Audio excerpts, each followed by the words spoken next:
Good evening and welcome to MetroFocus. I'm Rafael P. Roman. Blowing Up is a fascinating documentary which profiles the women who run and who come before the Queen's Human Trafficking Intervention Court, the first problem-solving court in the country attempting to redress the way women and young girls arrested for prostitution are shuffled through our justice system.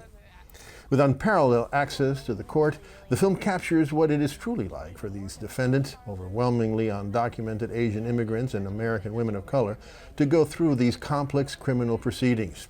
Here's a look.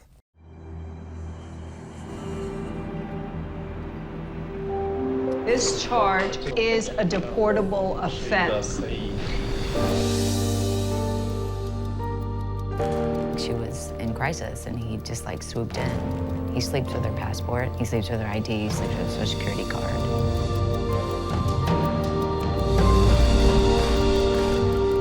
I can't say that every woman who comes to the court is going to get the exact help they need. I have a boyfriend. Wait, what? We are going to grant an early sealing. Yay! It's called blowing up when you leave a pimp. So I blew up and I went home. And joining us now is the director of Blowing Up, Stephanie Wong-Brielle. Stephanie, welcome to the program. Thank you for having me, Rafael. Right from the start, you take us into the middle of this Queen's Court without narration, without explanation, and we're there with people that we don't know who they are. I was wondering if that was intentional, if you wanted to get us to feel a little bit of what the women defendants who are about to face the court are feeling. Yeah, you know, when I first experienced this courtroom, the first time that I observed it at work, I also felt that way. And I was just, trying to figure out what do these terms mean, who are these people, who's doing what, who's a defendant. So it is a place that is a bureaucratic place that is very confusing. And so I wanted to give viewers and audiences a feeling of what that must feel like to come into a place like this. I expected the stereotypes, right? The jaded judge, the jaded prosecutor, the overworked public defendant trying to cop a plea, but instead you find a judge and a prosecutor treating the defendants as human beings in distress rather than criminals. You see the lawyers and the social welfare counselors treating them like family. What kind of court is this? This is a problem-solving court, and it's the first court of its kind in our nation that is trying to change the way women who are arrested for prostitution are prosecuted. And I was attracted as well to this space because of the deep humanity that is at the core of this institution. We all have institutions surrounding us in every way, shape, or form in our lives. But I think that at the core of each of these institutions, there are people running them.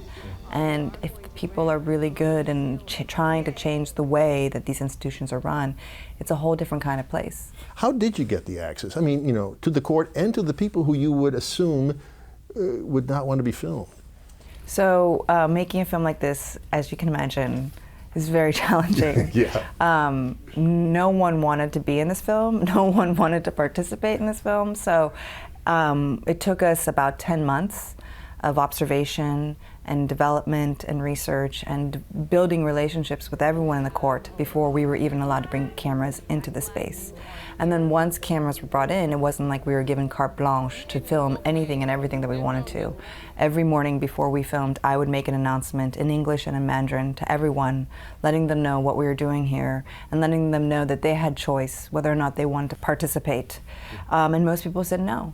And so for us, a good day out of 90 cases was 1 or 2 women saying yes. We're dealing with a subject matter that has been extremely stereotyped and misrepresented in the media. There are words that are thrown on these women, and they're scared and fearful of the repercussions of these words. Now, all these women, the women who run the court and work in the court, they work together very well. You can see it in the film to help the defendants. But I get the sense that they don't all agree with each other, because at one time you see Eliza talking to Candy and basically telling Candy, listen, if you get back to the life, just make sure you do it in a way that you won't get arrested. No judgment here. I can't see the judge saying that or some of the prosecutors saying that. Am I getting that right? You know, when that happened, when I was filming that, I was also shocked that she was saying that. And I was like, wow, I wonder how everyone else is going to feel about this. But you know what? Everyone's just doing the best job that they can given their role in this system. Because at the end of the day, no matter what their dilemma is or how they feel about what's going on for these women and girls, their bottom line, shared goal, is to help these women in any way, shape, or form they can. You know, near the end of the film, it's a disturbing scene when we see ICE agents enter the court in order to arrest some of these women to later deport them. How can this court continue to survive or to exist as a safe space for these women when they can't protect these women from ICE agents that want to take them and deport them? Yeah, no, that moment in the filming process was really, really scary and challenging, and you really feel the fragility of this small ecosystem that they created in this small corner of New York.